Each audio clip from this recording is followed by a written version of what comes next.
Monday morning, I was up and down at the gym by 6. I cleaned up and ate by 7, before going downstairs to walk across the street at 7:30. Street traffic was low, so I looked to see if there were any parked cars to worry about, and started out. My cane became stuck in one of those stupid open grates they have in the sidewalk. This caused me to begin to fall. As I was going down, there was something smacking the pavement and sidewalk near me with a whining sound. I finally realized that someone was shooting at me, so I abandoned my cane and hopped back to the hotel door. The hotel lobby marshal saw what was happening and was immediately out of the hotel looking up toward the parking garage. He was on his radio, and in just seconds, men were coming from the federal building running toward the garage. Just as they reached the garage, a white Ford Victoria roared out of the garage and down the street. Two of the marshals kept running to the garage, roaring out in one of the pursuit vehicles. Meanwhile, the hotel marshal was making sure I wasn't hit before going out into the street to pull my cane free of the grate. I said, "This is the first time I've ever been happy my cane got stuck in one of those grates. I wonder why the guy quit shooting. It looks like he fired only 4 rounds and quit." I went back across the street, this time with a man on each side of me, went through the metal detectors, and up to the office. The first thing Serena did was to interview me as to what had just occurred. She typed the interview up quickly and had me sign it. Next, she wanted the list of all the videos I had watched. She filled out a marshal training form and listed all of them and their grade value. She had another stack of videos that were required viewing by new marshals. She said I might as well be gaining knowledge in the correct order. Howard came in saying, "The shooter got away. There's no way to track a white Ford Victoria in a Florida city that probably has 2,000 or 3,000 of them on the street at any one time. You were lucky out there, Johnson. I'll bet you look at rooftops from now on. Don't just look at street level. Always check areas that would give a shooter a line of sight to a target. You'll learn." He introduced me to another marshal who would be accompanying me for the day. "Go to work, stick to your routine. That's probably the safest thing you can do right now. Your predictable home, work, repeat. You're only vulnerable when you're out in public." He paused, shaking his head. I'm surprised they went through with it so openly. This guy's bold.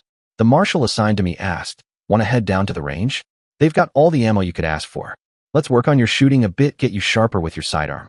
We both grabbed ear protection and checked out 50 rounds each of practice ammunition. I emptied my magazine and reloaded it with the training rounds. My first set of shots all hit the target, but the pattern was scattered, with a few landing near the edges.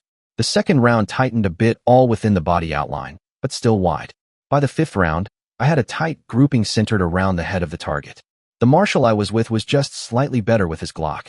He said that I was a hell of a lot better shot than most of the guys in the marshal service. He said most of them had to slowly fire single rounds at a time. We had rapid-fired 10 rounds in each set. We policed our brass to turn in and reloaded our magazines with our original rounds. I asked the range officer if he had a cleaning kit. He pulled out one made specifically for my weapon and one for a Glock. We stripped our pistols, cleaned them thoroughly, and put them back together. When we were both done, we thanked the range officer and left for my car. Instead of playing tag, we were going to take only one vehicle today. At my office, I checked in with Ms. White, who had already been informed of my close call this morning. She asked my watchdog if he thought I would attract any danger to the building. He didn't think so, but he said he would be watchful. Ms. White said that a lady would be up to help me shortly. She told me that I could use the office next to mine for the new person and to make sure I gave good directions in order to help the people we were hired to help. As soon as I entered my office, the phone was ringing. It was a response from the ad. I made the man an appointment for later this morning and began looking at several message slips. It took me until the time of my appointment to return the calls that had come in and to set up appointments. The new lady came in, we quickly discussed what our goals were, and I asked her to interview our new client with me. My first official client was not out of service yet, but wanted to look for work before deciding whether to re-enlist or not. We went over the pros and cons of military life. He was single and had just turned 21. By the time the interview was over, he was convinced to re-enlist for both the bonus and the rank he had been offered. The recruiting office should give me a spiff. At lunchtime, my shadow and I had to order from the sandwich shop. I had a nice time talking to the 5 girls and several of the other folks in the lunchroom. Brandy said she would call me later as she had something to ask me. The appointments in the afternoon were okay, nothing special, except that I did have a man from Wells Fargo Security come to give me parameters of the type of people they looked for. He had regular security jobs open, as well as transport or armored car positions. I thanked the man for being my first official employer. I wrote up my ad results report, describing the 11 calls that were a result of the ads. There might be more during the rest of the week, as the Sunday paper tends to hang around a while. The new lady had a list of people she wanted to begin calling to see if jobs might be available. Brandy called me from her counter position and asked, Are you allowed to go out, or are you stuck in the hotel? Pretty much stuck, I answered. How about a few of us come up to your room and play cards or games tonight? It might be fun and definitely better than being by yourself. I'd love that. Brandy, if you guys want, whoever's coming should come early and have dinner with me. I also eat with the guy who is upstairs watching out for me. He'll join us. I'll talk to the others to see who all will come. If I'm the only one, you're in for a treat. I'll bring my nightie, and we'll have a slumber party. Oh my, be still my heart. I'm not going to want a crowd then. Listen, when you guys get to the hotel, you have to ask at the desk to go up to my room. That way the downstairs people can tell the upstairs guy you're coming. Got it. I'll definitely see you later, especially for the free food. By 5, all 5 girls had called saying they were coming. They were going to bring some chips, games, and a couple decks of cards. My shadow and I went back to the garage and walked to the hotel. He said, "You've had an interesting day. It was enjoyable to be with you. Maybe I'll get to do it again tomorrow." I told the downstairs guy at the hotel that some girls were coming in a little while. He surprised me by saying the elevator car had been replaced and was working fine. I told the upstairs guy about the visitors, and he was excited, looking forward to see some cuties. After quickly changing out of my dress clothes, I called to see what this evening's special was. They were having veal scallopini tonight. That sounded good, but it would still need to be warm. Right at 6, 5 girls came in. They were typical women and had to explore the penthouse, looking outside on the terrace patio and all around. They were impressed with the sliding wall that exposed the bar. I fixed each of them a drink and asked if they all liked veal scallopini. I got yes all around, so I called down and ordered 7 veal dinners with the appropriate wine, veggies, and dessert. We were soon dining with the marshal. We had salad and veal over rice with thick sauce over all of it. The meal was accompanied with some asparagus, some great mild wine, and capped with some sherbet, a really great meal. All of us were full after the meal and decided to play some cards while listening to jazz from the cable. Nora had brought a bag of pretzel sticks, so we divided them up and played poker. Frida was the poker player and soon had most of everyone's pretzels. Tiani's went the fastest, as she was nibbling on them while also using them to bet with. Judy was doing pretty well too, and I was probably in 3rd place. We played cards till almost 10 when the girls said it was time to go home. All but Brandy left after each giving me a kiss. Brandy gave me a very warm kiss saying, "I told you I was staying. Is that okay?" "That is wonderful. Brandy, do you want a drink or can I get you something else?" "Just you. Let's shower and get in bed. I think we'll figure out something to do." The phone rang. It was the downstairs guy saying he was missing one of the girls that had gone up. I told him she was staying over and he laughed, obviously holding the other 4 there until he knew what was going on. He said goodnight and hung up. The night was very nice. Our playtime was energetic enough that we had to take another shower about midnight. Brandy said that she should be fine if we woke at 6, so we snuggled up and enjoyed a satisfying night's sleep. I got Brandy off for home to change for work and went to the gym for an hour. After breakfast, I checked in at the marshal's office and with my same shadow, went to work. I had another excellent day, lining up another employer and actually referring 2 retired men to Wells Fargo. My bank even gave me a formal request that we were able to complete via fax. My shadow and I were on our way back to the garage, the office, and the hotel. I noticed a white Ford Victoria riding close to my back bumper, trying to find space in the traffic to get in the lane beside us. Since the car was acting strange, I told the marshal with me. He pulled his weapon and chambered a round. I was amazed that he didn't have a chambered round already.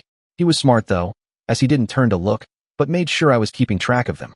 We were coming up to a cross street that didn't have any houses on it. The marshal called in to tell control of our location and our situation. I changed to the right lane, with the car following us changing lanes as well. I signaled to turn while watching the car. He didn't signal and dropped back just a little. My marshal told me to go most of the way down the block, pull over, and get down in the seat. He would exit his side and be ready to fire immediately. When I turned the corner, it almost looked like the car following us wasn't going to turn, but did follow us at the last second. I had sped up and was able to slide to a stop with the marshal getting out immediately while the car was coming up behind us. As it slid to a stop, I could hear rounds going off from behind hitting the Mustang and shattering the rear glass. I could hear the marshal just outside the car firing. I slid across the seat, over the console, keeping low and went out the door, going around to the front of the car. When I looked at the Ford, the guy in the passenger seat was hanging out the window, obviously out of the fight. The driver was kneeling beside the car behind the open front door concentrating on the marshal. When he rose up to fire, I quickly put 2 rounds in his head, causing him to fall backward. The marshal hollered that he was going to approach the car. He checked the guy hanging out the window looking for a pulse in his neck before he checked the guy I had shot on the other side of car. He lowered his automatic and holstered it. I did the same, finally standing. The marshal said, "You shouldn't have gotten out of the car. You are my responsibility. You did good, though. You waited until you had a clean shot and took the guy out. I got to call in and get the bureau out here. I could hear sirens coming as he called in the attempt and the result. He was told to keep any locals away as the FBI would want to roll on this. Their crime scene team would want to run the show. A Tampa squad car came sliding up with a cop jumping out grabbing for his weapon. The marshal and I held up our badges with our other arm raised. The cop approached and checked our ID before approached the dead guys. My babysitter deputy said, "Don't touch. The FBI is on their way and will want the scene to be clean. Let's let them move anything that's to be moved. If you have markers, you might want to get them out and mark shell casings for them as well as us." Another 2 Tampa cars and an unmarked car came sliding to a stop. The marshal went through his speech about the FBI and asked them to stay clear of the scene. They were not happy, but that's the way it had to be. The unmarked car was a detective who brought out a camera and began taking pictures from every angle he could get. 2 unmarked cars arrived. One had Howard and the assistant marshal in charge in it, and the other had 4 FBI agents. A second later, an FBI CSI team arrived. They were instantly taking pictures and began going through the 2 dead guys' clothes, laying out the various things from their pockets. When they popped the trunk, they hollered to call an ambulance. In the trunk was an older guy that looked dehydrated. He was tied up with duct tape over his mouth. One of the detectives said, "That's Jennings from out in the county." They put out a missing persons report on him and his vehicle. Check these tags to see who they belong to. This is a county sheriff's car. The men there slowly lifted the man from the trunk and were pouring water over his mouth after they had removed the duct tape. An ambulance showed up to take care of the county officer and soon left for the hospital. Everyone at the scene was hoping for his recovery. Meanwhile, 2 of the FBI guys, accompanied by the Tampa detectives, had me and my shadow separated, giving them our individual versions of what had happened. The interviews took about 15 minutes. We were just finishing when a news van pulled up with people piling out. Howard began yelling for the uniforms to get those people out of here, as this was a sensitive crime scene that was not for public consumption. There was a lot of yelling that they had the right to cover a shooting or any public crime.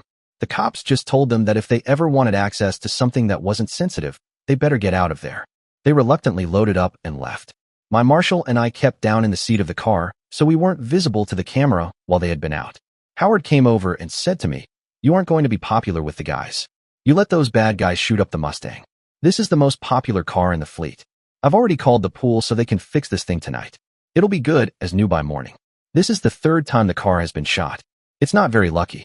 It took till almost 7:30 before they hauled the dead guys away and loaded up the Victoria and hauled it off. The boss, Howard, said, "Drive this thing back to the garage, but park it downstairs by the shop. They are expecting you. Doug and I are going home."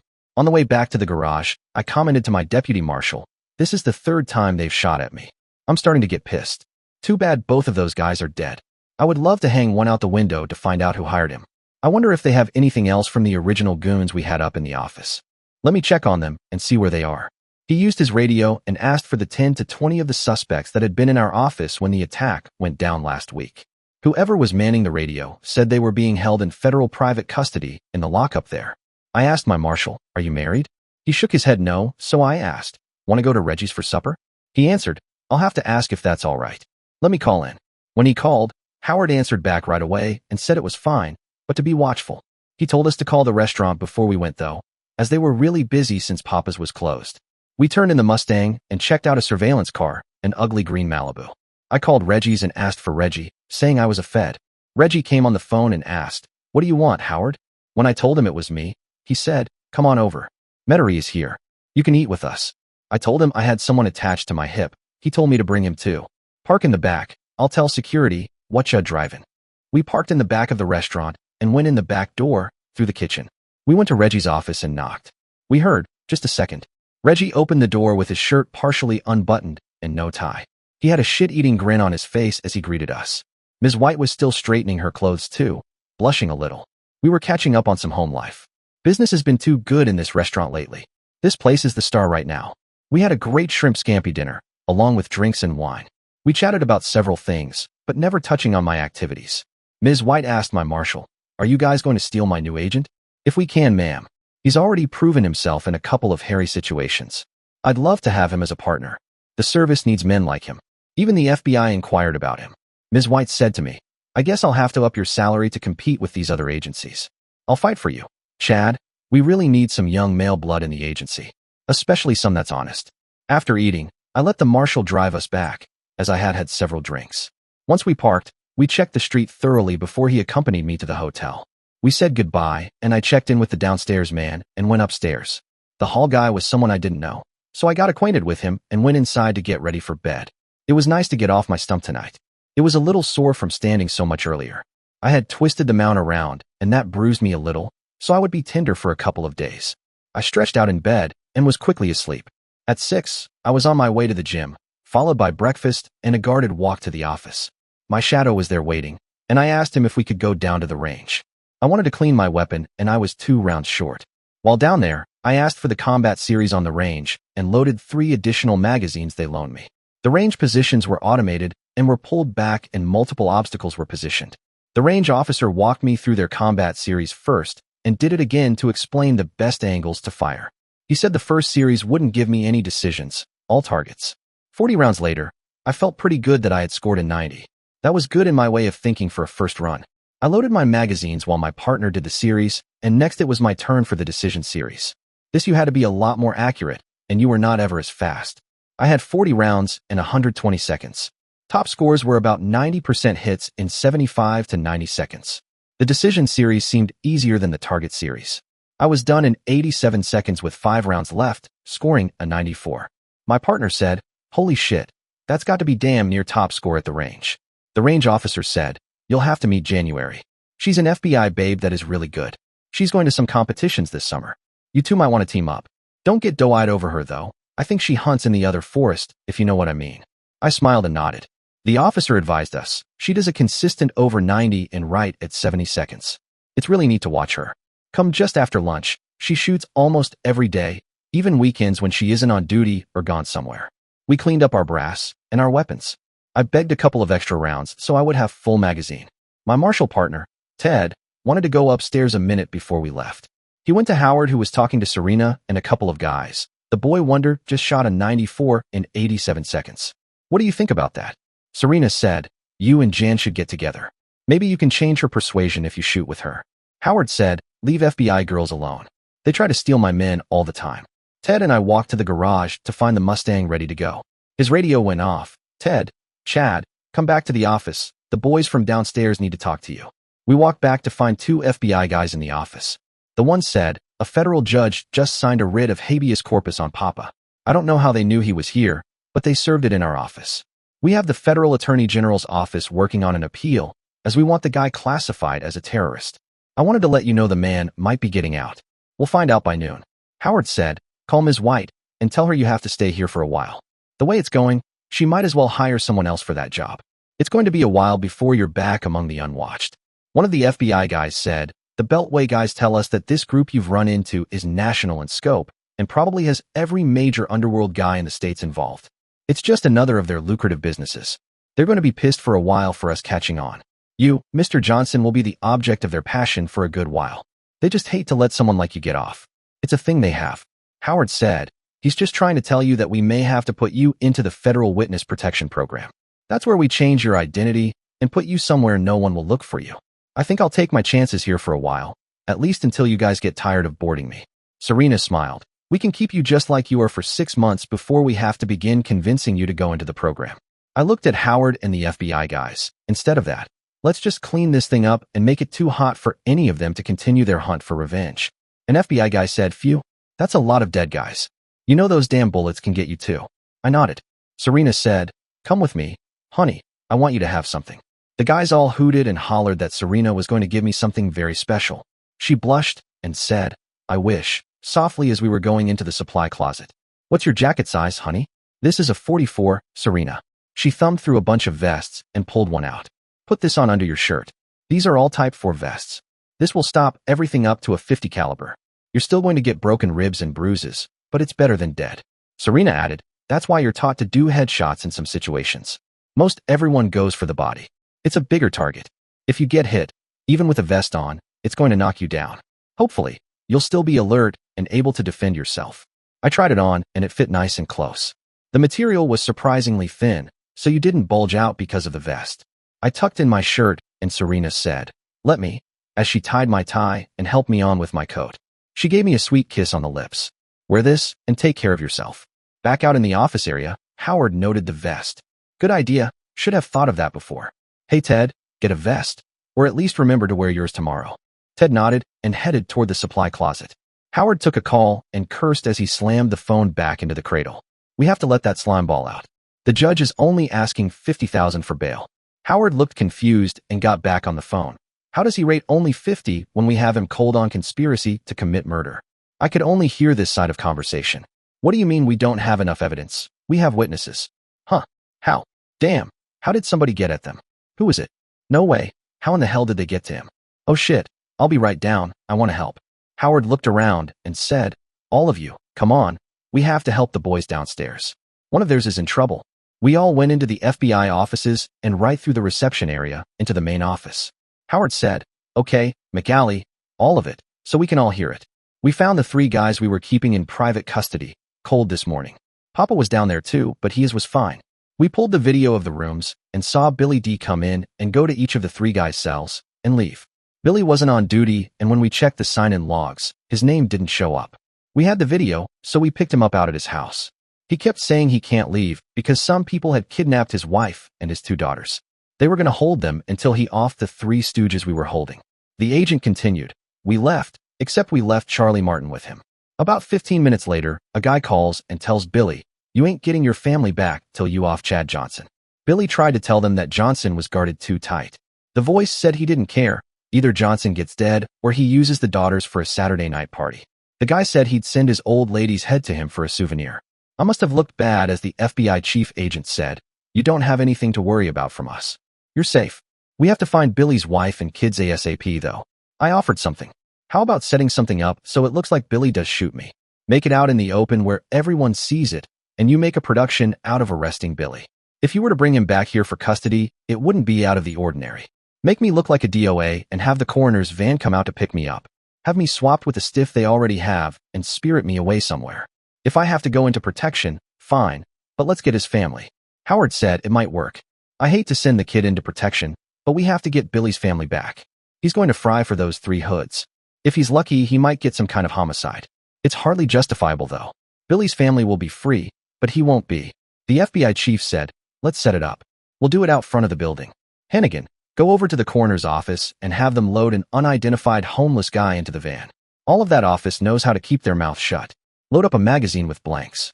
Make them so that there are blood spots where they hit. Chad, I see you have a vest, good. It'll keep the blanks from hurting too much. This time, we'll let the media see what we're doing. Don't give them the name, but say it's another person from the unemployment office. If I'm thinking right, a Tampa uniform will report to Papa the deed is done. I'll radio Charlie to tell him to call me on his cell.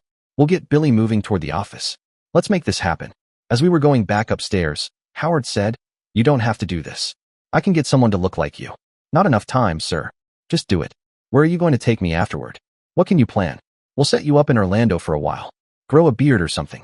You're still pretty recognizable with that leg, so even if you're in protection, you'd be easy to find. Howard addressed everyone in the office. From now on, while we're on this case, no more random shots, no aiming for arms or legs. We aim to finish the job. If any of you get a shot at that slimy scumsucker, Papa, make sure he's done for good. An hour later, I was at the FBI office when they called Billy. They told him he needed to come in for some questions. Knowing his phone was probably tapped, Billy simply replied, I'm on my way, but I'll keep it brief. Another agent had already gone to Billy's place, swapping the blanks into his weapon. Billy was instructed to target the body to make the shot appear convincing. They pulled up Billy's GPS phone and watched as his car made it toward downtown. We got ready to go downstairs. We watched as Billy pulled into the garage, and he came out walking toward the building. Just as Billy was coming across the street, right in front of the building, I walked out of the door with Ted. Billy looked surprised, pulled his gun, and emptied the clip at me. All of his rounds hit me in the torso. The hits were hard enough that they knocked me down. Ted drew his gun and forced Billy to drop his. The man from the hotel lobby, who had witnessed the scene, rushed across the street. People began spilling out of the federal building, and soon the sound of police sirens filled the air.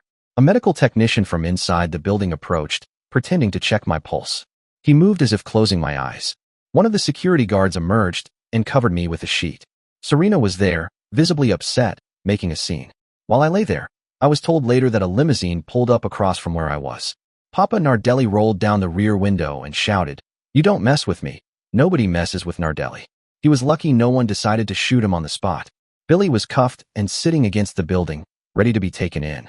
Just as the crowd around him began to thin out, I heard 2 muffled gunshots, followed by a sharp pain in my ribs. A group of people scattered from the scene, shouting, "There he is! There he is! Don't let him escape." I heard Serena's voice ask quietly, "Are you all right? That hit you right in the lower chest. Does it feel like you were bleeding?" I responded, "No, I'm okay," softly. Serena said, "Billy's dead. They shot him." Wonder why? I could hear the FBI chief yelling, "Get these news people out of here. They have all the video they need. Let's get this place closed up. This is a crime scene. Now move it." About 20 minutes later, a voice said, "We put this one in last. We'll put the other one in the middle rack. Let's get him moved." A couple of minutes later, I was rolled sideways and back on a board. They picked me up, carried me to the truck, and slid me in. The doors all closed, and the van moved away. I could tell we were going slowly, probably to get around the crowd. As we were moving, a voice said, "Stay down a little longer. You don't have room to sit up. We'll be at the morgue in a minute." We stopped, and I sensed the van was backing up. I could hear the difference as we went inside a building. As soon as the doors opened, I was slid out from under Billy and helped up. The attendant surprisingly handed me my cane. "Thought you might want that." The other attendant said, "Hey, how are you? Where did that round hit you while you were down?" I pointed at my ribs and noticed my new suit jacket had a hole in it. So did my shirt. I felt around and pulled out an out-of-shape bullet from my vest. "Damn, you were lucky to be wearing a vest. This thing you guys are working on must be a mess. Let's get you in the lounge. We have some other clothes to put on you, a pair of our coveralls. We'll take you out of here and hand you off in a bit." Ring, ring. My cell phone was ringing. I looked at the number and didn't recognize it. The attendant grabbed it and said, "Whoever you are, if you know the party you are calling, you should contact the Tampa Police Department." He looked at the phone, then said, "They hung up as soon as I said that." The other attendant led me into the lounge and handed me a set of coveralls. He used a radio he had and called, "Hey, Smith, I have everything taken care of. I'm leaving for lunch in less than 5. One of the attendants said, "Get out of those clothes and into that jumpsuit, hustle." I took off the suit but left the vest on and put my shoulder rig back on underneath the big loose coveralls. As soon as I was ready, we went back out to the van. The guy handed me a cap and said, "Keep that on. Don't lose it." We drove out of the morgue's yard and headed into the city. We stopped at a McDonald's and bought a bunch of burgers before heading out toward Brandon. At 18th Street, in the Ybor City area, we pulled into a construction yard and parked under an overhang next to a big blue sedan with very dark windows. Howard got out saying, "You did good, kid. I'll bet that round hurt like hell." Too bad Billy didn't have his vest on. "Did you guys catch the shooter?" "Got him and his driver, alive too. We have them buried so far, no one can find them. Both of them tattled on Papa. We're not going to pick him up yet because I think he thinks he's in the clear. I want him to do something stupid." "How about Billy's family?" I asked, afraid of the answer. "Nothing yet. That's probably why they killed Billy. They've probably either killed them or are using them. If Billy were alive, he would have hunted them down. So they killed him and hit you with some insurance. You doing okay?" "Fine, Howard, now what?"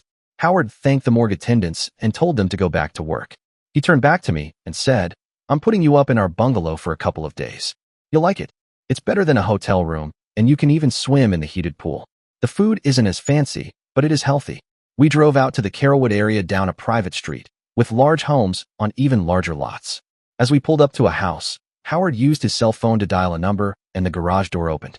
He drove in, and the door closed, leaving us in a lighted, enclosed garage, sitting next to a large, black Expedition with very dark windows.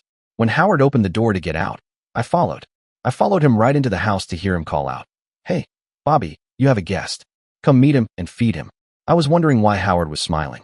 Holy shit, I thought. That is one hell of a good-looking huge woman. That I am, honey, that I am. And who's talking? I'm sorry, I thought I was saying that in my head. You did fine, hon. I love an honest man. Bobby, this is Chad Johnson. You've probably heard some talk about the operation he's been involved with, and now he's a target. You're the guy who did over 90 in under 90 seconds on the decision course? I smiled and nodded. Howard said, "News travels fast around here. Serena probably told you." Bobby replied that Serena had mentioned it, and that she was glad to meet the guy who was making such an impression. Bobby also mentioned that Serena said she'd give anything to be a little younger so she could have a chance with me. Howard didn't offer much help. "Yeah, she's taken a strong interest. Listen, Bobby, I've got to run. I'll be buried in paperwork all night. Keep this one low-key for me. I'll bring him some clothes later, but for now, that's all he's got. You probably have something that'll fit him." Bobby asked, "Will he be here long?" "Long enough," Howard replied. "I'd rather keep him close, but we might have to move him later." "No problem, boss.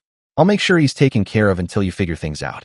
With that, Howard left, leaving me with a woman who was probably 6'6", maybe 6'7" taller than Millie, but more athletic than bulky.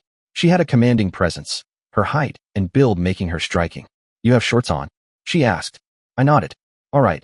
Change out of the coveralls so I can return them," she said. I took a moment to empty the pockets, pulling out my wallet and badge case. Bobby noticed and picked it up. "So Serena made you a full deputy marshal, not just a temp?" She leaned over to get a better look at the badge. I looked away, slightly embarrassed at the awkwardness of the moment. She gave a light chuckle. "Relax. You'll do just fine out here. We're on the same team now, anyway." She walked through the house, motioning for me to follow her. She pointed at a room and said, "That's your room." She pointed across the hall and said, "That's my room." She pointed at the floor and said, "There ain't no path between my room and your room." She looked at me a minute and said, "But then, I may make one." We walked into a room that had clothes racks and stacks of all kinds of clothes. She said, "See if you can find yourself a pair of shorts or pants in here. Pick out a t-shirt and you'll be fixed. You probably don't need that vest on. So put it in your room and I'll show you the rest of the house." After finding a pair of shorts and stashing my vest, Bobby showed me a library room, a room with a large video screen and a couple of different kinds of video machines. The living room was typical, as was the family room. The one predominant thing I noticed was that there were TVs everywhere, but none were on. Bobby said, "I like TV. It's company to me when I'm alone. I usually have a few on at a time. If you want to watch TV, pick one or several and enjoy. I like the noise and the movement. I don't know about you, kid, but I'm hungry. How about us grilling a steak? Okay with you?" I nodded with a big smile. I followed Bobby into the kitchen. We worked together to get the meat ready. Bobby showed me the grill on her patio and the screened pool area. I started the burners, but I told Bobby, "You need to teach me how to grill. I've never done it before except on little hibachis in the service. I'll have you cooking up a storm in no time. We'll work on it." I looked around at the large backyard area. The back of the house was taken up with a large pool, covered with a screened cage. Beyond the caged pool was a decent-sized grassy area that ended on the sides with an 8-foot privacy wall of painted concrete block, covered in some form of ivy. The pool and yard area was very private as there were no 2-story houses in the area, so no one had easy viewing access into the yard. It was just a little early for supper, but we were both obviously hungry. We cleaned up the dishes and adjourned to the big family room off the kitchen to watch TV. Bobby and I talked a long while, with Bobby saying she would give me the story of how she ended up working for the Marshal Service tomorrow. As we began to get sleepy, Bobby said, "Go to bed. Get a good night's sleep. I've turned on the alarm, so you're safe. You don't have to sleep with your piece under your pillow." We got up and walked down the hall, and before I went into the bedroom, Bobby turned me around and gave me a very nice warm hug. Being folded into her huge body was definitely a way to arouse me, not to settle me down to sleep. She said, "You're safe. Sleep well. I'll see you in the morning." When I lay down, I kept reviewing the craziness of the day and thinking of how lucky I was to still be alive. I couldn't help but wonder how nuts Billy must have been, worrying about his family, to just coldly kill people in custody. He was probably the prime example of temporary insanity. Finally, my mind settled down to let me go to sleep. I woke up around 6:30 and headed to the bathroom attached to the room. After a quick shower, I put on the same clothes I'd worn the day before. I need to find some more clothes and basic necessities soon. Maybe there was something useful in the large supply room, I remembered. I was just about to start looking for coffee and filters to use in the coffee maker when Bobby came out, still rubbing sleep from her eyes. "Oh, you're one of those early risers too, huh?" she said with a sleepy smile. "Here, let me get the coffee started. Watch closely so you'll know where everything is." Bobby was still in her nightwear, a long gown that looked like it was made of light fabric. She didn't seem to mind being casual around the place, clearly comfortable in her own home. Once the coffee was brewing, Bobby turned and noticed my slightly awkward stance. "You're too kind to be up and already moving," she said with a teasing smile. "Too bad you've already had your shower. I was about to head in myself." She gave me one of her usual warm, friendly hugs and a light, sisterly kiss on the cheek. "It's nice having someone who gets excited about being part of the crew. I think we're going to get along great." She headed off to shower and get dressed for the day. I turned my attention to the fridge and found some bacon and eggs, which I pulled out and placed on the counter. The pots and pans were hung under the cabinets, so I grabbed a medium frying pan and started cooking the bacon. While that sizzled, I found the bread and margarine and got ready to make toast. Bobby returned just as the bacon finished cooking. I asked how she liked her eggs, and she said over easy, so I cracked 6 eggs into the pan and dropped 4 slices of bread into the large toaster. She set the table while I finished up, and we soon sat down to a warm breakfast. She smiled as we ate. "You're going to be a good addition here," she said. "You jump right in and help out. Thanks for that, it makes things easier. I'll do my best to make sure you enjoy your time here. As we ate, she began giving me some background. About 5 years ago, my husband was killed in the line of duty. He was young and full of dreams to quickly become a station director for the marshal's office. An escapee made the decision for him as they were closing in on him. Danny wasn't wearing his vest, and the escapee was armed. I became a young widow. I could see her eyes water while she narrated. I was lost and didn't know what to do with myself. All of the people from the office and the service were very supportive, but they can only do so much. Serena and Howard came up with this job for me. They needed a place, a safe house, to keep people while the service made up new identities or found places to ship them. They needed someone to run it, so they asked me.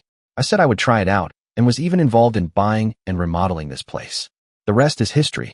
I love the job. I continuously meet new and different people, get a free place to live, free food, and get paid to boot. I'm now a full U.S. Deputy Marshal with all the privileges and benefits that go with it. I got it pretty good, don't you think? You do, Bobby, but you don't get much personal time to meet another man for your life. Not true. I know all of the Deputy Marshals, and of course I know you now. Most of the guys are a little put off because I'm either too tall or they don't like my size. Boy, are they dumb, I exclaimed. You're beautiful, Bobby. I'm looking at you sitting here right this instant and can tell you that I'm still fascinated by you. You're just big all over, that's all. Think you can handle a babe that's 6'6" and a little over 300 pounds? I'd like to find out. I can tell you that. Bobby grinned, getting up to get us some more coffee. Tell me about yourself and how you came to be here. The story was long enough that we cleaned the table, put the dishes in the dishwasher, and were on our third cup of coffee by the time I finished. Bobby said, interesting. If you get to stay around here, you should think about the Marshal Service or maybe even the FBI. It's a good living, a little strange, and only sometimes dangerous, but a great group to work with. The phone rang, and Bobby looked at the caller ID before she answered. She said hello, and it became obvious that it was Serena from the office. Bobby blushed. Then I heard her say, "No, Serena, I didn't do that. He is tempting though, isn't he? You should have seen. Well, maybe not, but I can tell you he was equally interested. Maybe you can come out while he's here. Come this weekend, and we'll hang out by the pool. It'll give you a chance to show off that neat new bikini you were telling me about." She listened while frowning. I could see her eyes water when she handed me the phone and said, "Serena and the boss want to talk to you." As soon as I took the phone, Bobby left the kitchen. Serena said, "I have your extra stuff and the clothes from the hotel. We'll drop it by on our check-in out there later. I have to tell you that the station is really busy with the bureau downstairs working this case. It's almost frenzy city in here. I'll let Howard tell you all about it. I'll come out Friday night or early Saturday, depending on what my mom is doing. See you then." Howard answered the phone with, "How are doing out there? Isn't Bobby the best? She's tops in my book and really looks out for the boarders she has." I could hear him take a deep breath. "Ah." He paused. Then again. Then finally he said, "We found Billy's wife and kids. The scumsuckers had probably killed them before they even sent Billy after you. I have to tell you, Chad, there's probably not a federal agent or deputy marshal around that's not hot on this case. DC is sending their best teams down to work here, and they've organized a task force all over the nation to clean this up. There's going to be a lot of hard feelings for a while. I'm glad I'm on this side of the law. I'm sorry to hear about the family, Howard. You said that it might be that way. What a waste. I wish I were out helping you right now.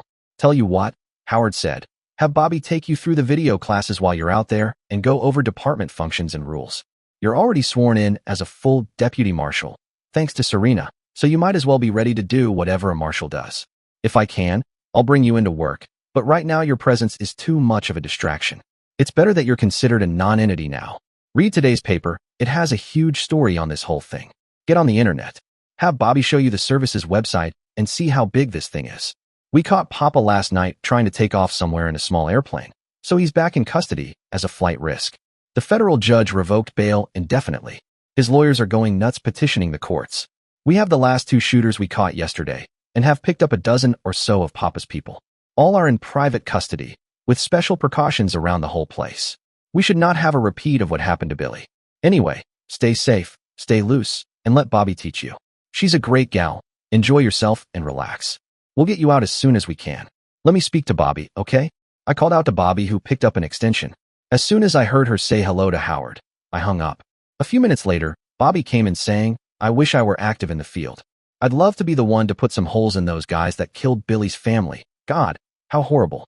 The big woman was choking up, almost sobbing. I held Bobby in a hug for a few minutes and led her to the couch in the family room area off the kitchen. We sat and I hugged her while she wept quietly for a while. She finally said, this job lets me hear some of the most horrible stories that you could ever imagine, but it gives people like you and me a chance to help out in the big scheme of things. Billy and his wife were the ones who helped me over losing my guy. Without them, I would have chewed the end of Danny's Glock. They helped me back then, and now you're a great help. Thanks for understanding, Chad. Bobby sat up and encompassed me in her mass again, hugging me and giving me a very arousing kiss. She smiled at me. I'm really glad you are here for me after hearing another terrible story.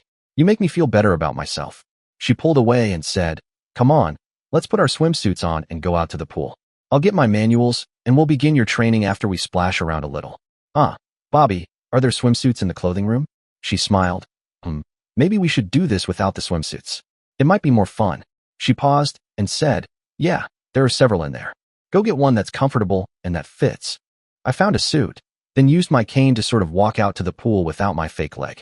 Bobby was in the pool, hanging on the side and cocked her head watching me hobble out there. You could have worn the thing and taken it off out here.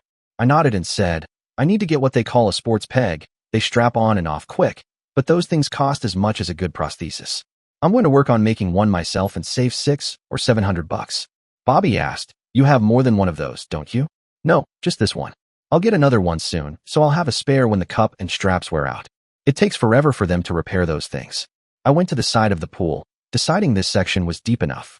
I dropped my cane, then pushed off with my good left foot and dove into the pool.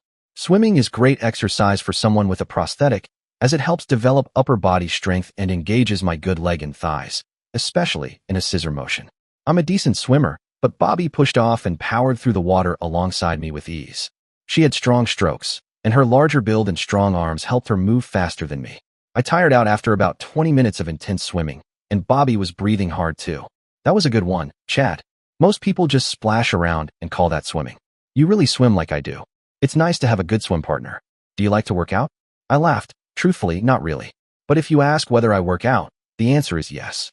I have to do some treadmill work almost every day, and if possible, an equal amount of stationary bike. I also use weights or weight machines for upper body conditioning. You are in luck. There is a large room in the back of the garage that has a treadmill, a stationary bike, and a series of machines and free weights that will keep you trim. I'll show you later. We'll work out after lunch. We climbed out of the pool and dried off. Bobby indicated we would sit out in the sun for a while and picked up a bottle of Coppertone. Let me slick you up, then you can do me. She took pads from 2 loungers and laid them on the deck, indicating that I should lay down on one. The lotion was warm from the sun and felt great as she rubbed it into my back, shoulders, and arms. She did my leg and both thighs, pushing her hands up under the leg of the boxer-style swimsuit. The suit had a net to hold me instead of a jock, so her fingertips were bouncing against the netting. She told me to turn over, putting some lotion on my face and upper body. She had given me a very relaxing massage. Bobby was wearing a 2-piece swimsuit that was a bit revealing for someone of her size. The top was held up by a halter strap, and when she lay on her stomach, she reached behind herself, adjusting the bottom piece by running her fingers under the hem and pulling the material up slightly. It caused the suit to shift in a way that made it appear more form-fitting. I swallowed a reaction and began applying lotion to her shoulders and back, mimicking the same motion she had used on me earlier. I was trying to be careful not to get lotion on her swimsuit, but then she reached back and loosened the bow at her neck and back, letting the straps fall away. I continued, giving her a careful and respectful massage across her back and shoulders.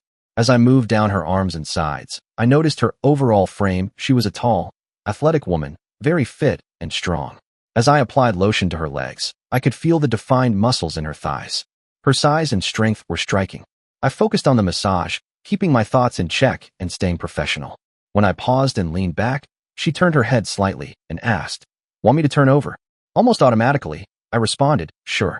With practiced ease, she rolled over on the lounger. In the process, her top got caught and came off, leaving only her swimsuit bottom. She didn't seem flustered, and I kept my gaze respectful. I poured more lotion and began applying it to her upper chest and stomach, avoiding sensitive areas, and then continued to her legs. She watched me as I worked, and there was a lightness in her expression, a shared understanding of trust and comfort rather than awkwardness. After finishing, I lay down on the pad next to her, simply breathing, a bit overwhelmed by the quiet intimacy of the moment, not in a romantic or physical sense, but by the vulnerability and trust she had offered. "You're something else," Bobby said quietly, with a smile. "Me? I think I'm still trying to catch my breath," I replied. "You're strong, and you carry yourself with confidence. Thank you, Chad. That was kind. A thought occurred to me. You wouldn't happen to be related to a woman named Millie, would you? Her husband owns a bar. Before I could finish, she smiled. Jonas, Millie is my older sister. How do you know her? I explained how I had become friends with Jonah, and how Millie had a way of light-hearted teasing that left an impression. Bobby Chadlet. Yeah, it runs in the family. Millie used to tease my husband, Danny, too. He'd play along, and it became our thing. Since Danny passed, we don't visit as often. I think Millie feels a bit guilty that she still has Jonah while I'm on my own now. With all the guys in the service here, and that have been through here, I'm surprised that you haven't been scooped up by one of them and carried off into the sunset. The big woman repositioned herself on the cushions on her side, holding her head up with her hand. Most men are afraid of me, Chad. I don't think any that I've met since I've been single would have even attempted to put lotion on me. That says something about you, you know. You dove in with both hands. The big lady actually giggled when she said that. Serena told me you were the perfect gentleman, and you are.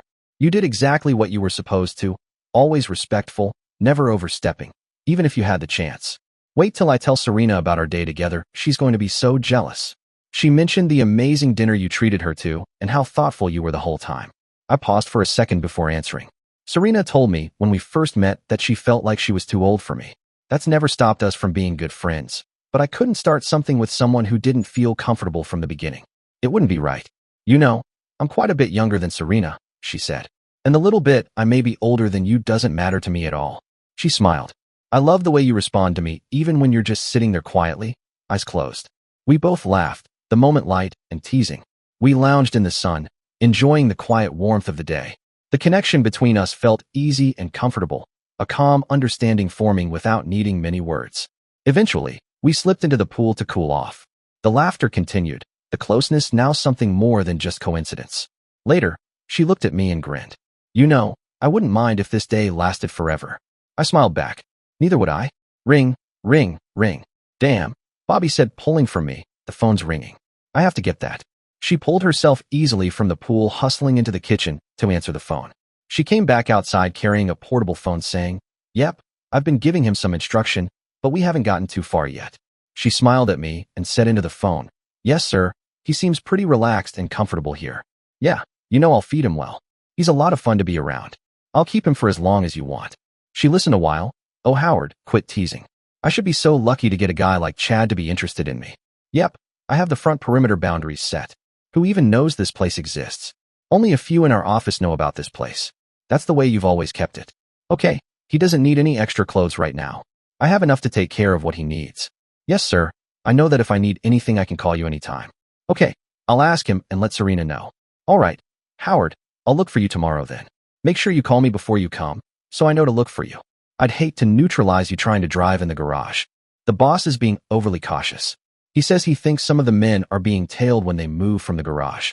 He said he knows no one followed him yesterday when he brought you out here, but he doesn't want to take a chance to come out directly from the office. Your stuff from the hotel is being boxed and sent from the hotel to the office. One of the guys will probably have it shipped to a drop, where it will be picked up and brought here.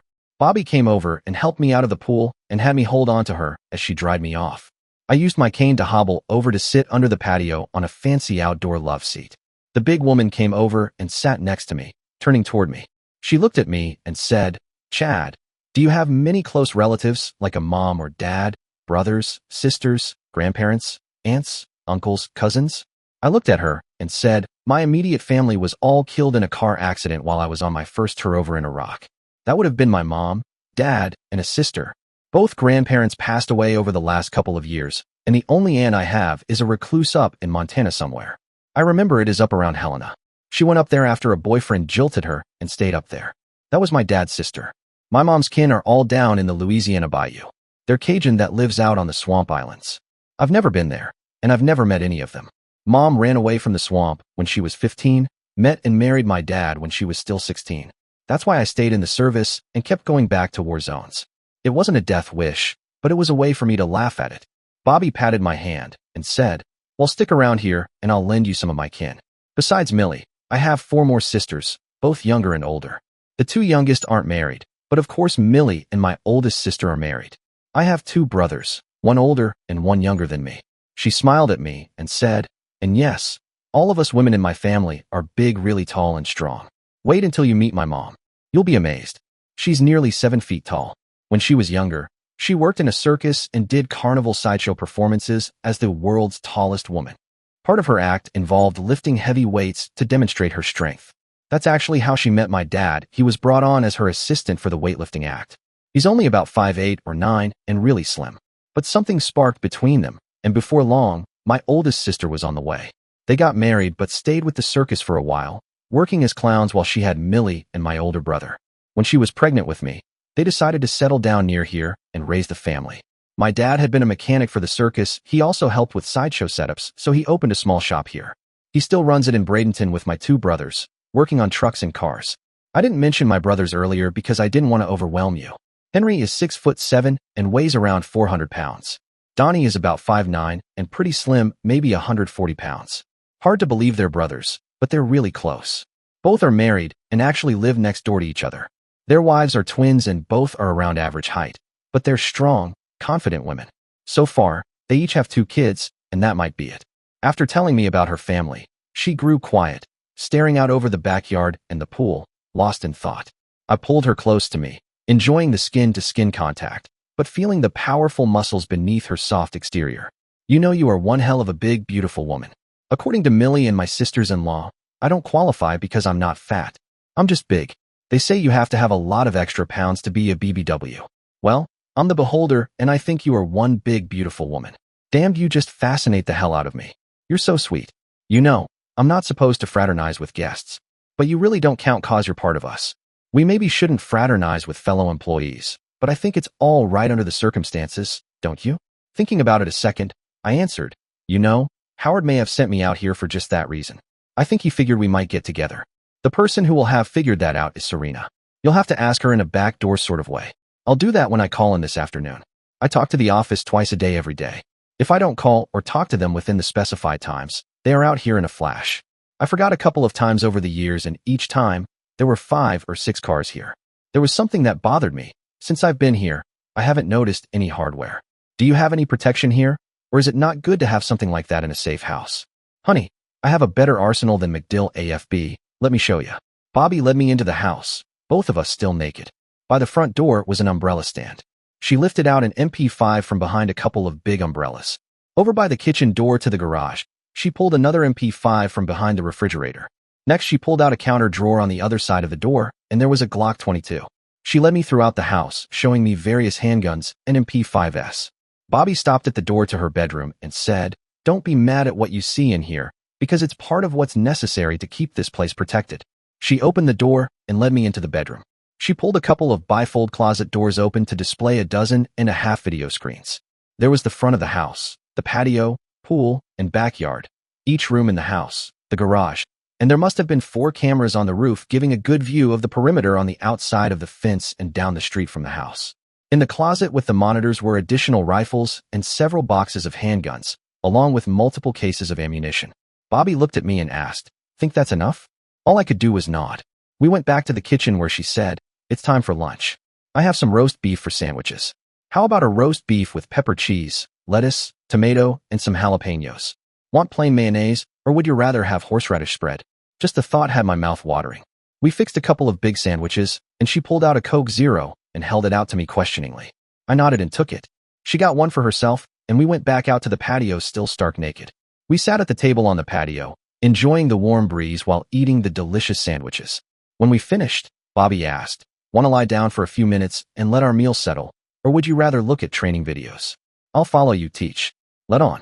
She led me into her room and said, "Watch this." She pushed a button by the bed, and the sliding door between the family room and the patio slid closed, and a red light over the patio display turned green. All of the monitors displayed green lights except the monitors that show out of the yard area. They had irregular white lights. Bobby smiled at me and said, "There, all secure." She pulled a sheet and bedspread over us, pulling me into her to be cradled against her chest. She kissed my forehead, and I felt her body relax. She was content. I drifted off for about an hour, until I heard a beep, beep, beep, beep continuously coming from the monitor area. I quickly sat up, looking at the monitors, and saw the mailman walking up the sidewalk and setting a large folder by the door before walking back to his truck. He put some mail in the mailbox and pulled down the street to the next house. I could see this in the monitors from the roof. I watched as the truck went to each mailbox until it turned at the intersection to go down that street. Bobby said, if he didn't turn at that street, I would think there was a problem, but it's probably something from the service. They send stuff in big envelopes that look as if I subscribe to some kind of coin collection club. She got up and went to the monitors and picked up a joystick. Let's look at the envelope before I put on clothes and get the mail. She maneuvered the camera to look at the envelope and zoomed in on it. The envelope said, United States Mint, Collectors Club. I guess we should dress. Darn, I really enjoy being naked with you. It feels so good, and I keep thinking that we're both so available to each other to just ravish. But if we're going to get any studying done, we better put on some clothes. She slipped on some shorts and a big man's short-sleeve shirt and only buttoned it up enough to leave a delightful view of some cleavage. She said, I'm going for the mail, slip on some shorts and a shirt and meet me in the family room. When I was dressed, with my leg in place, and in the family room, I watched as Bobby opened the envelope. There were several pieces of paper and a couple of checks. She handed me a sheet of paper that had my name in the area of the memo. It was a welcome into the U.S. Marshals Service.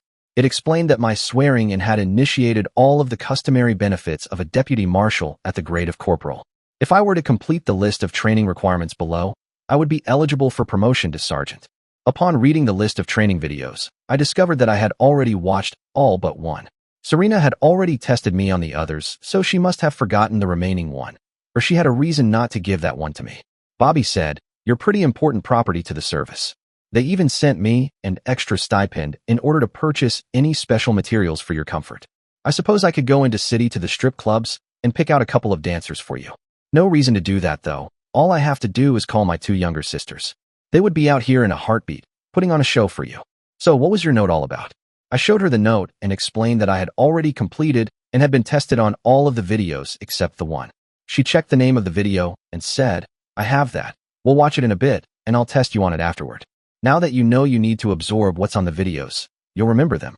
How did you do on the others that you watched? I don't know the score, but Serena said I passed all of them fine. I really like the interrogation videos. They were good, because I can use that information for my interviews for my regular job, if I ever get to go back to it. If you make sergeant, you may not want to go back to that job. If you make sergeant, you will be making about 65 base. The best part about it is that you will be just one step down from a station chief like Howard. Whoever got you classified as a corporal coming in did you the big favor. It takes guys 5, 6, 7 years to make corporal. It must have been your military service that did that. I'll ask Serena or Howard. She smiled and said, come help me find that video and the worksheet.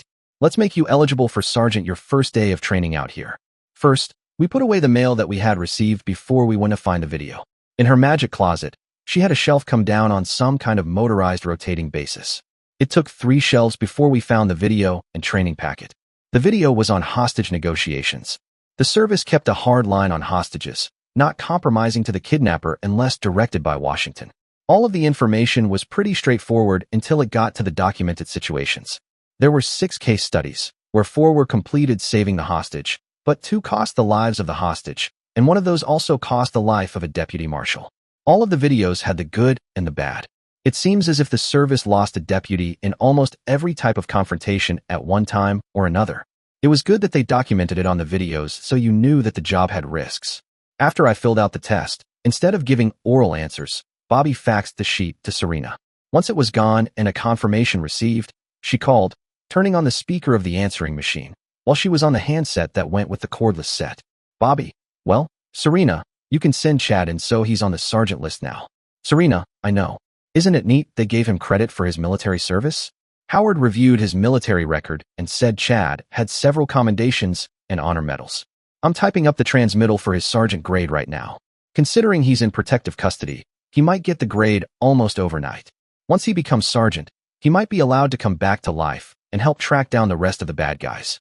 Bobby, you know he did all of the initial and pre-field videos too, don't you? Serena, yes, he did that on his own. He figured out which ones he should watch this past weekend pretty much on his own. I only put a few in on him, so he'd have some enjoyable ones too. You know he scored an almost perfect score on all the post-video tests. Those scores will help him toward sergeant too.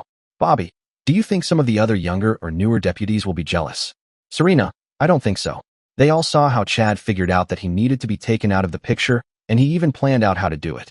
What was bad was that Billy was in the wrong place at the wrong time. Oh, I need to tell you. The service is giving him an honor burial along with his family. It's going to be one consolidated service. His record is being sealed without mention that he did away with the prisoners. The bureau is going along with it because it was their man that didn't accompany Billy in the cell area. The man is on report over it. Anyway, you need to attend the funeral. Chad will probably be fine out there by himself.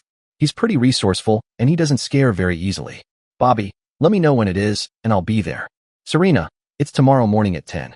After the service, they're going to take the whole family to a plot over at the Garden of Memories on East Lake. After the graveside service, there is going to be a luncheon wake back downtown. It's going to be a full day, so make sure Chad has something constructive to do tomorrow. Bobby, I'll just have him rest up all day so he can take care of me when I get home. Think that'll work? Serena, oh you've probably already got into his pants. But then I know you too well. You're such a stickler on procedure. While you have that man in your clutches, you should take advantage of him. I know I would, but he's too young for me. Bobby, well, maybe you'll have to come out here and entertain him one day this weekend. We could double team him and see how he holds up. See if he would make a good undercover guy. Serena and Bobby laughed together. Bobby, okay, I'll meet you at the office no later than 9 so we can go out to the funeral home together. See you tomorrow. Once off the phone, Bobby said, let's read the newspapers about yesterday. We became distracted this morning and didn't do that. The front page headline announced FBI agent and U.S. Deputy Marshal killed in downtown Tampa. The story didn't follow the line that we had set up for the bad guys' consumption, but said 2 men with rifles had shot the men in front of the federal building. The story gave Billy's name and said that his family was being searched for as they had been kidnapped earlier. They didn't give my name, but said I was a new deputy marshal and new to the area. The service was withholding my name until next of kin could be notified. There was a picture of Billy and me laying on the sidewalk with sheets over us. Another story told about several underworld hoodlums who had been killed recently in confrontations with law enforcement. The newspaper described that 2 hired killers, who were later killed in a confrontation, had earlier assassinated 2 men. The gun battle had been witnessed by some homeowners, but the media had been warned away. Still another story talked about Papa Nardelli having been arrested, released, and rearrested when trying to flee the country. Papa's attorney gave a statement saying that Papa wasn't trying to run, but wanted to go somewhere to relax and get over the trauma of being jailed. For some strange reason, the writer didn't give the charges Papa was being held on. There was no comment on the fraudulent employment and training scam that had been, and possibly still was, occurring. It's pretty difficult to shut off money when it is being sent regularly by the government. We went to Bobby's computer where she logged onto the U.S. Marshal's website. There, we were able to look up the investigation. They listed cities from coast to coast with individual names of the people who were supposedly trained and hired with a subsidy. The service had referred the case to the Bureau, and the amount of misappropriated funds exceeded $100 million. Bobby said, no wonder you are not very popular. You probably cost them another $100 million because you blew the whistle on them. I wonder if the service is going to make up a story saying you were working undercover to investigate suspected fraud. If they did that, the bad guys would leave you alone because covert stuff is okay with the bad guys. It's part of the business. If you were undercover with the bad guys, they would be hunting you. But since you were possibly undercover in another government agency, you're probably clear. I'll ask Howard about that tomorrow. Bobby shut down the computer and said, okay, it's time for some physical training. Come work out with me. You need to work out to keep your strength up, and I need to get really strong so I can get into a carnival sideshow. We both laughed at that. I began by warming up on the bike for 10 minutes before I got on the dreaded treadmill and stayed there for 30 minutes. As soon as I was off the bike, Bobby rode hard, at a high tension rate, for almost 30 minutes. When she was done, she began doing stretches before she used the free weights. She worked steadily, only once having me come over to spot her while she was doing her bench presses. Wow, she pressed right at 500 pounds. That is strong. I used the machines for shoulder and abdomen exercises, used some weight for curls, and finished by doing my 200-pound bench press that I was so proud of. We kept going for about an hour and a half. Eventually, Bobby got up, stretched, and said, come on, let's swim and loosen up. We won't get much chance to do this tomorrow. You can use the gym equipment, but not the pool. You'll be limited to the house until I get back. We went for a swim after dropping our clothes and my leg on the patio. Afterward, Bobby uncovered the hot tub. We got in and relaxed in the warm water and bubbles. It was a peaceful way to wind down the afternoon. After the soak, we took a shower and then made a great grilled chicken dinner together. The evening was quiet. We watched a movie and then went to bed in Bobby's room. The bed was big enough that we each had plenty of space to sleep comfortably. The morning was just as calm. Before Bobby got ready to go into the office, we swam hard for about 20 minutes, then relaxed over coffee and some pancakes. While I cleaned up the kitchen and dishes, Bobby showered and got ready to leave. When she came out of the bedroom, I whistled. You really dress up nice, looking good, kid. Thank you, kind sir. I don't get a chance to dress up very often. With you around, I don't want to dress at all. Listen now, you have to keep all of the drapes pulled, all of the doors locked, and no loud music. When I leave, the house is supposedly empty. I showed you how the perimeter alarms work, so be sure to set them. Here's a cell phone to use in case you have to call someone. That way you won't be using the main line. I think that's all. I'll see you this evening. Bobby got into the expedition, made the garage door open, and left after closing it. I turned on all the alarms, making sure all the lights on the monitors were green. My day was going to be exercising first, followed by some studying. I spent an hour and a half in the gym and took a shower to clean the sweat off. I had to find some clean clothes, so I raided the inventory again for some jeans and a t-shirt. I was comfortable wearing the jeans, so I didn't have to look at the damned leg all the time. Out of sight, out of mind. I selected 3 of the advanced videos, one on counter-espionage, one on methods of attacking a fortified structure, and one on high-speed pursuit. After the first video, I took the written test, just before it was lunchtime. While I was finishing lunch, the cell phone rang. I reluctantly answered it. It was Bobby. She was out of breath and began rattling on about a car exploding, and that Serena and her had run down a bad guy. Slow down, Bobby. Tell me slowly what happened. She said, I'll tell you in a little while. I don't think they will have that luncheon. We're finishing our report right now, and I'll be leaving. The way Serena is acting, I might bring her home with me. I'll send her mom to stay with a neighbor. God, you won't believe all of this. I could believe just about anything at this point. I went into my room and put on my shoulder rig just to be sure I knew where it was. I checked to be sure there was a round in the chamber. I began checking weapons that I had been shown the day before. The MP5 at the door in the umbrella stand had a full magazine, less 2 rounds, from the way it looked. That was good so the spring wouldn't lock up. There was already a round in the chamber. I double-checked the safety and put it back. I checked the MP5 behind the refrigerator and it was the same, locked and loaded. The Glock in the drawer was the same. I sure hoped this place was a total unknown. There was some craziness going on. The cell phone rang and it was Bobby saying she was about a mile away, so I should turn off the perimeter alarm. For some reason she was very curt. I asked if Serena was with her, and she said very harshly, none of your business, goodbye. Something was wrong. I called the office and got Howard. I told him something was wrong with Bobby coming in. He said he was on his way, but to be prepared for anything. I was watching for the expedition. It came down the street slowly with a Chevy Suburban following it. I knew I was going to be at a disadvantage if I stayed in the house, so I looked quickly out in the garage. I grabbed the MP5 by the fridge and ran-hopped to the side of the upright freezer out there. Depending on where Bobby parked the expedition, I would have a clear firing path to anything in the garage or in the driveway. I was hidden from view, so I would be a surprise. I felt my pockets and cursed. I didn't have my spare magazines for my sidearm. Hoping I had time, I hopped to the kitchen door, opened the drawer, grabbed the Glock and the 2 extra magazines, shut the door, and hopped back to the freezer. The garage door began to open. I watched intently. The damn windows on the expedition were so dark you couldn't see in. The expedition pulled in and shut down. I was hoping Bobby would automatically shut the overhead door to shut out the Suburban.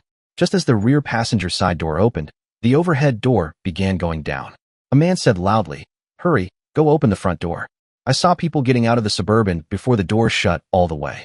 The guy asked, "Where will your boarder be right now?" I heard Bobby say, "He's probably in his room jacking off. That's all he ever does." The man laughed and said, "Both of you get out, slowly, no fast moves. Stay in front of me all the way to the front door." All the doors to the expedition were slammed shut. Apparently there was no one else in the expedition, so I waited until the man was in full view. He was so confident he didn't even have his gun held up. I didn't do probably what you're supposed to do, and I wished I had a silencer. I pulled my 9mm and fired a single shot hitting the guy in the head.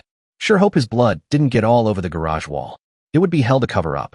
Serena and Bobby both turned toward me. I tossed the MP5 to Bobby, and as I approached them, handed the Glock to Serena with the extra 2 clips. I said, "We can do this 2 ways. Raise this door and destroy the Suburban with the MP5, or go out the front and back and catch them in a 3-way. We have to move because they're probably going to try to kick open the door." Bobby said, "You can't break that door or any of the windows. Let's do this. You go around, grab the other MP5 from the front door and go out the back. Go around the house to the left. There is a gate that's easy to open there. I'll give you to the count of 30 and raise this door. Serena, you go out the back and cover to the right in case someone climbs the fence back there. Count of 30, now go." I began counting to 30 slowly as I nearly ran to the front door, grabbed the MP5, and ran to the back door. Serena was right there looking out as I hopped out and went to the left. I went through the gate expecting to see someone. At the count of 28, I was at the right edge of the house and garage. All the doors to the Suburban were open, so however many there were, they were all out of the vehicle. I peeked around the edge of the garage while sliding the safety off, and to see there were 5 guys at the front door kicking it, and a guy by a bedroom window hitting it with his gun butt. The garage door began raising, attracting the attention of all 6 men. I looked down to make sure the gun was selected for single fire and looked back up. As they turned toward the garage and started toward the door, I raised the MP5, selected the nearest target, and fired. I fired 6 successive shots, downing 6 men quickly. I passed the gun over all 6 to make sure none were moving before I yelled, "6 down in front. I don't think there are any more. Go double-check Serena's position, then we'll tag these guys." Just as I heard the kitchen door open, a guy came from the far side of the house, firing as fast as the gun would slide another round in the chamber. I was still partially behind the edge of the garage, and I don't think he even saw me. I raised the gun and hoped this one didn't have any body armor, as his head was moving around too fast. I squeezed off 4 rounds as fast as I could, standing the guy up and spinning him. When he was almost perfectly still, I put a 5th round in his head. He was a mess. Bobby came back through the garage looking down the street. There didn't seem to be any other vehicles around. I told Bobby that I had called Howard, and he was on his way. He would probably call for backup. If she thought he would answer his phone, she should call him and stop him from leading anyone else here. I was expecting neighbors to be coming out of their houses, but no one came out, and no sirens could be heard. Serena came through the garage, and I asked her if she had a camera. She nodded yes, and I said, "Take pictures of the bodies real quick, and we'll shove them in the Suburban. Hurry before they get blood on the sidewalk." Shit, we had 8 dead guys that we needed to do something with, so we didn't attract attention. I said that to Bobby, but she said, "If our cover here is blown, we shut this down and open another. We may be okay, because I think this is all of them."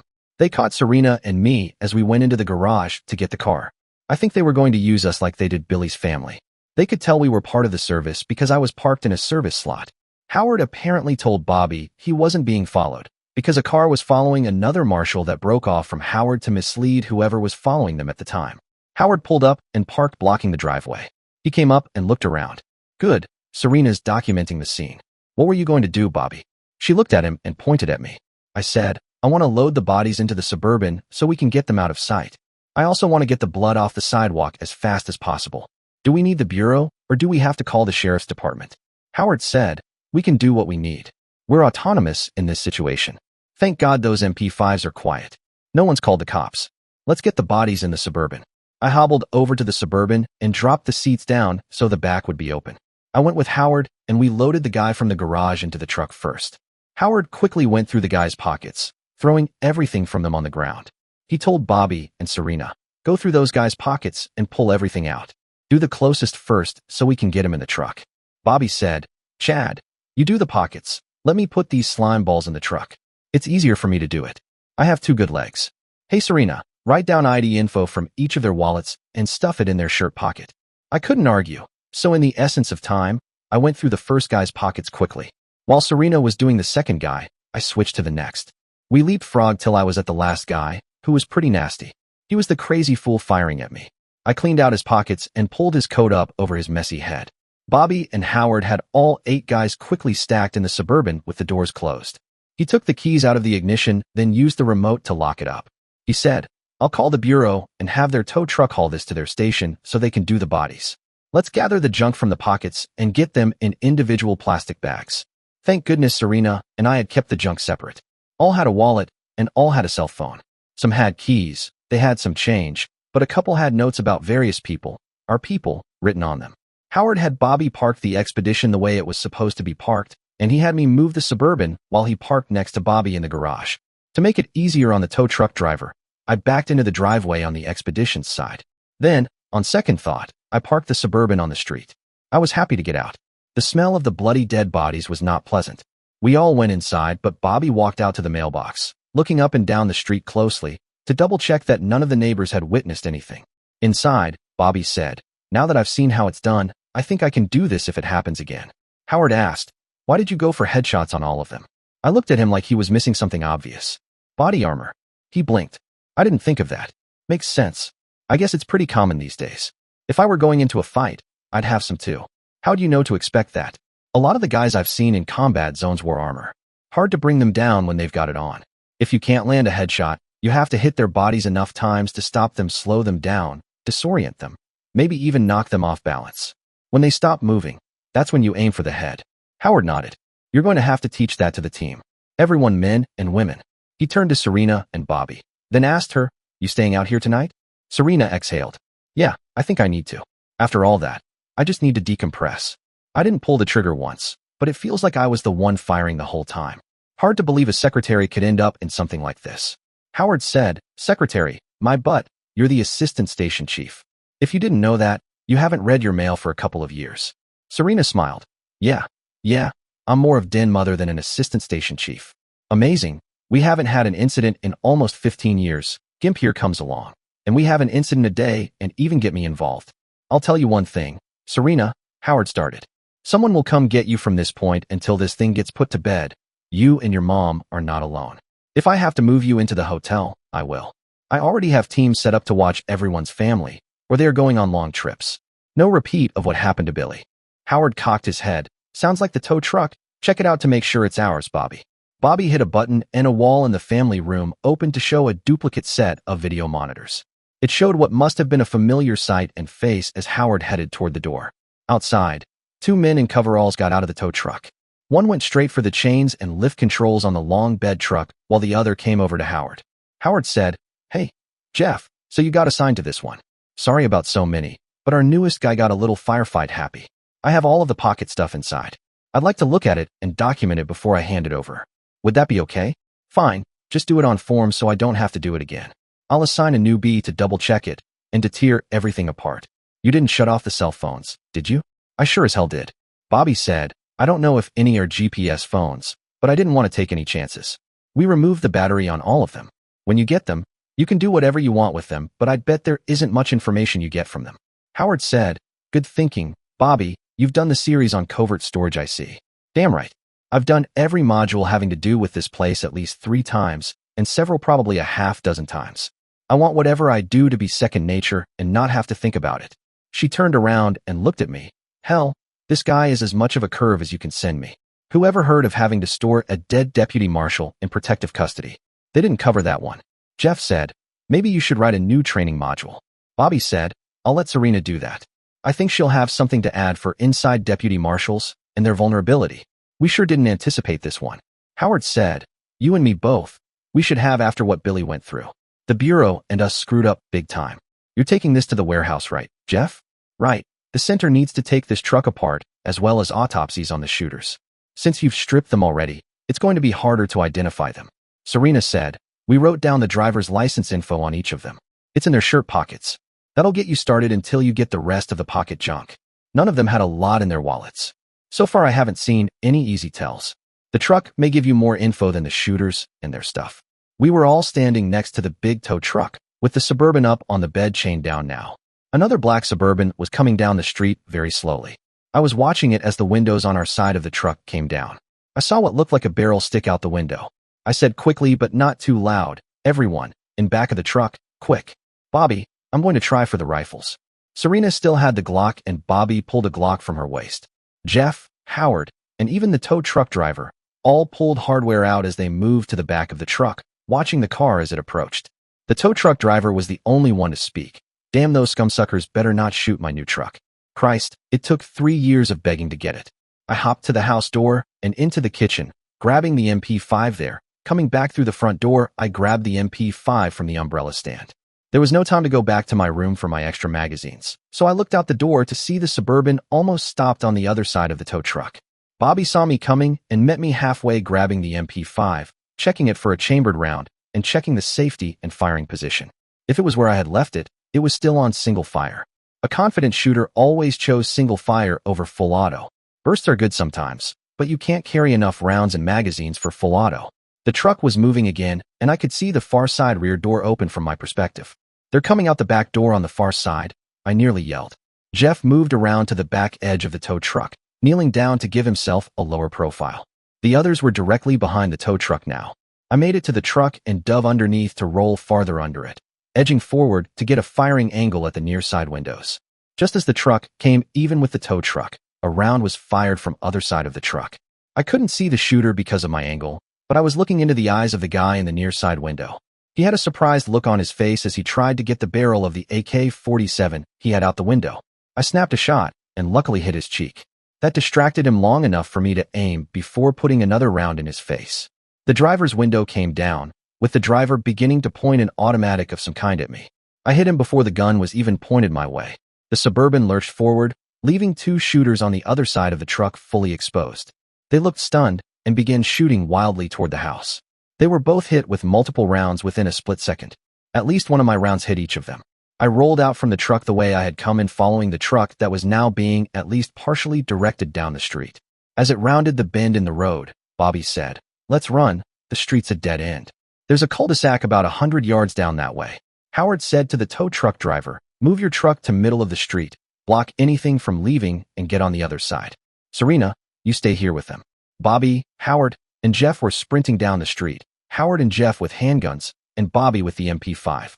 Since it would be dumb for me to try to catch up with them, I checked the two down guys in the street. They were toast. The driver put the truck crossways in the street so he and Serena could get behind it.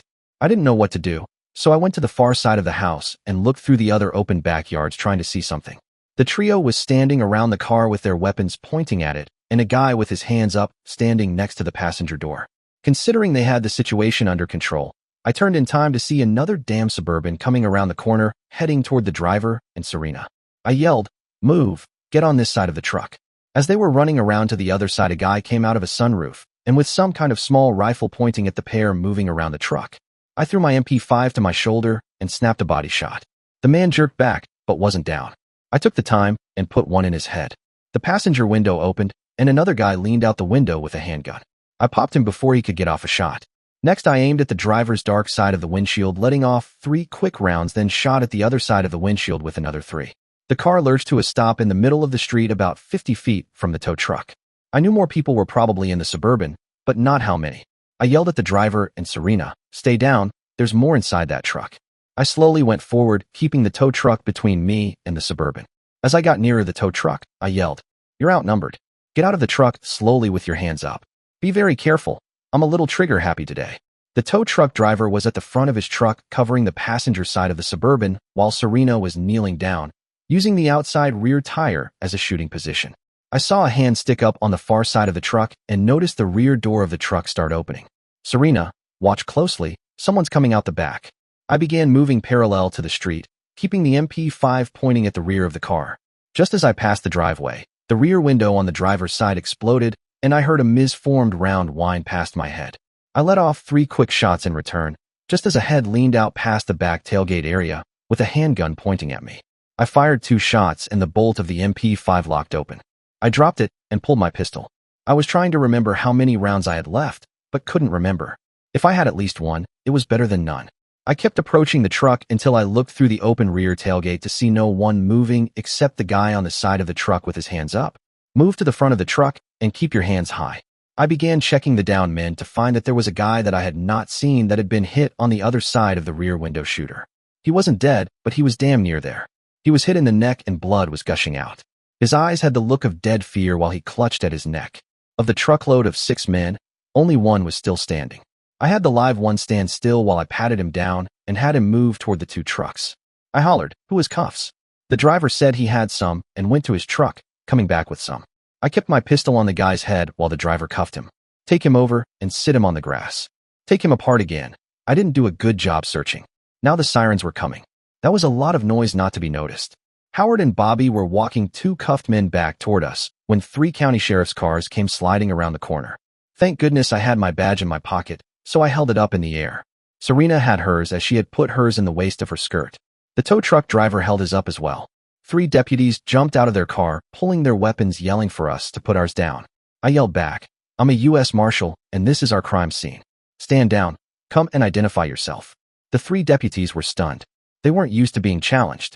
Still holding my badge up, I said again, "Please identify yourself with your agency's identification." This was straight out of a video I had watched over the weekend. The 3 pulled their wallets and showed their ID.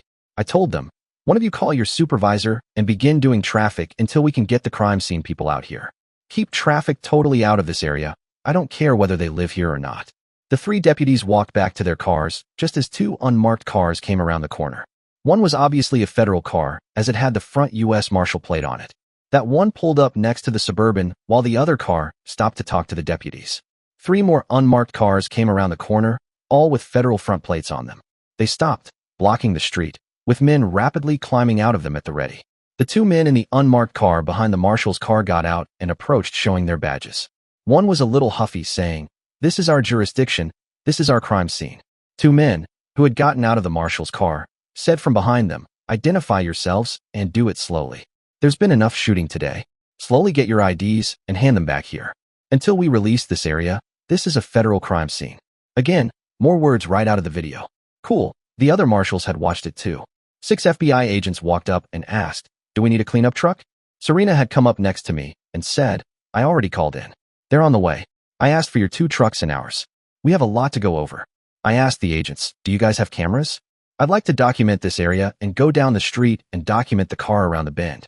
Howard and Bobby came up with the 2 handcuffed men and said to me, "Deputy, I'll take over lead from here. Why don't you go sit down someplace and let the adrenaline settle down?" I was so tired, I was staggering. I knew that I still had to write a bunch of reports. Just the descriptions were going to take a couple of hours.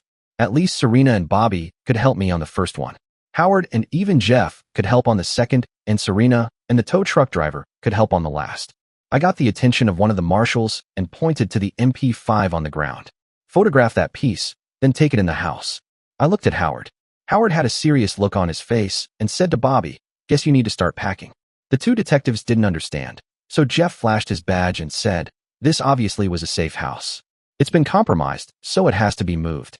Now if you'll get your men and do some traffic control for us, we would appreciate it. If you could, keep everyone from getting to that corner. We would like to keep this as private as possible. Call in and tell the news helicopters to stay away. Any that violate that request will be grounded." One of the FBI guys moved his car so the detectives and the 3 deputies could leave. The 4 cars moved down the street and around the corner just as a white van with U.S. Marshal's office markings came around the corner.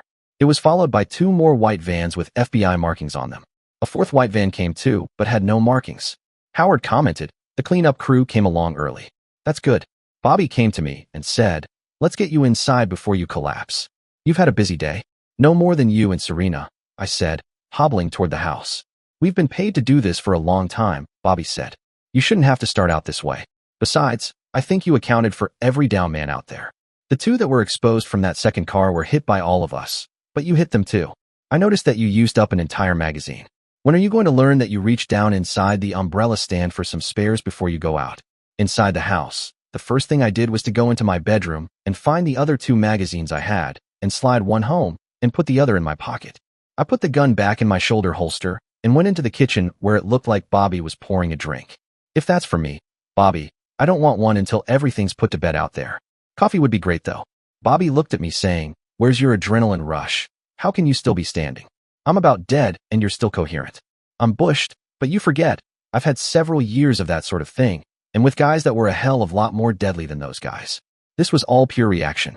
Nothing like worrying about your team around you taking fire from all angles." Serena asked, "How about we start on our reports? That might calm us down. We have 3 distinct incidents. Let's start with the guys that took us down in the garage. While we were going through each incident, various men would come to see how we were doing.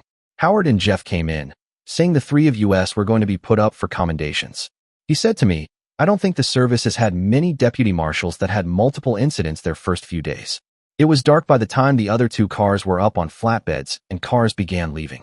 Howard said, "We're leaving 2 men out front. Turn on your perimeter alarm anyway. You probably won't get that much sleep, but try anyway. Chad, you stay here. You're just as safe here as in the hotel. Serena, do you still want to stay?" "More than ever, boss. How about I get the guy that gets relieved out there to take me to the office in the morning? I have clothes in the expedition. You know we didn't even include it in the clean-up on the investigation." Bobby said, "That guy had rubber gloves on anyway. He was pretty professional, so I don't think he left anything in there. How long do you think it'll take to find and modify a new place, Howard? We already have one that's not been opened yet. It's our reserve, waiting for something like this to happen. You'll move there tomorrow or the next day, if we can keep this area clear. It's close, so it won't take long. It's probably easier to defend too, because there is open space all around. We can put perimeter alarms completely around the property. The only problem will be the raccoons and other critters that wander by." Serena finished printing out our reports and handed them to Howard. He handed them back and said, "You 3 have to sign them before they are official." We each signed the reports and Serena handed them back to him. "Print up 4 more and sign another," Howard said.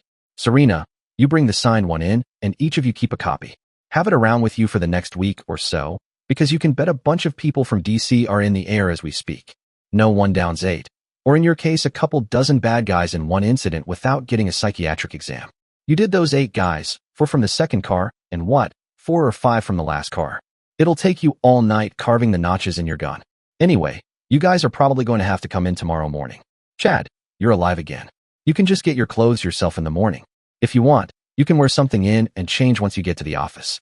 I want you to live in our secure house for a while though. It's easier to let Bobby watch you than have you somewhere else. Jeff and I are leaving now. I think this is his first incident, and we have to go back and write up our reports before we go home. Bobby, I'll call you in the morning, and Serena, I'll tell the duty guys to bring you to the office with them in the morning before they go home. Bobby said, I think we'll just drive in with the duty guys in the morning and let the relief watch the place while we're gone. If you think the big shots are going to want to interview us, we might as well be ready for them first thing. Good thinking, Bobby. Howard was nodding, always looking ahead. You are a good deputy marshal. See you tomorrow. When Howard was gone, Bobby brought out a bunch of cleaning kits and the 3 of us cleaned up the 2 MP5s, the Glock, and my 9mm. We reloaded magazines and stored everything back where they belonged. Hopefully, we wouldn't need them again. Bobby said, there are steaks. Chad, light the grill. Serena makes salads. I'll do some potatoes and some veggies. Let's eat. It didn't take long before we were all sitting around the table near the counter in the family room off the kitchen. The video wall was still on, everything cast in shades of green except for the patio. Even the perimeter lights were on. Surprisingly, none of us were shaking from the stress that kind of adrenaline dump usually hits hard after sustained tension and confrontation. But somehow, we'd bypassed the shakes and just felt drained. Bobby told Serena to grab her things and put them away in her room. We were all planning to wind down in the pool and hot tub. I didn't bring a swimsuit, Serena said. Bobby gave her a look. Don't worry about that, we're just here to relax. We're what you're comfortable in. We all headed out to the pool. I was the first one in and turned to watch as Bobby and Serena followed. Serena looked small beside Bobby, but they moved together down the steps and eased into the water. Bobby reached out and pulled me into a light hug, turning me slightly so Serena could join in. The shared hug was warm, genuine, just people decompressing after a rough stretch. Serena added, this is just what we needed after a day like today. As she stepped back, she chuckled. I think we've earned this. Bobby nodded. You definitely have. That kind of stress doesn't fade quickly. We made our way to the hot tub next. Bobby helped steady me as we climbed out of the pool and into the bubbling water. She hit the blower motor, and the jets kicked in, surrounding us with gentle pressure and warmth. It was exactly what our muscles needed. With Serena on one side and Bobby on the other, we sat quietly for a moment, letting the warmth soak in. Serena leaned in slightly and said, You've had quite the day. Probably more than anyone else in your department in such a short time. Bobby agreed. No doubt about it. You've been through a lot, give yourself a break. Serena smiled. You're easy to be around, you know. Makes all this a bit lighter. Bobby grinned. That's one of his best qualities. Just then, the phone rang. Bobby was ready. She reached behind her and picked up the cordless from the table. Yeah? She said into the receiver. Okay, we're good. Did you notify the duty team? Great. We'll keep our eyes open. Thanks. Serena and I looked at Bobby as she put the phone back down. There is apparently some kind of mega contract out on our guy here. And now, sweet Serena, you and I are in on it. They're sending a couple of more teams out to watch us tonight and are going to move us into the hotel tomorrow. The Bureau apparently got wind of it, and they're sending a team out here as well. Let's go in and get ready for bed. I think we should sleep in shifts tonight, with one of us awake all the time. Come on, let's get prepared. The girls dried me off, and not surprising was my pointer. It had quit pointing. They helped me in, carrying my legs so I could dress and be prepared in case I had to get up. Minutes later, we were all dressed, ready to take turns sleeping. Bobby said, I'll take the first 2 hours, then Serena, then you, Chad. Go to bed you two, and I mean in 2 separate beds. Try to get some sleep. Knowing I'm out here should relax you. It did. I was instantly asleep. Dear listeners, next part will release soon. Meanwhile, please share your thoughts in the comments section below and don't forget to like, share, and subscribe.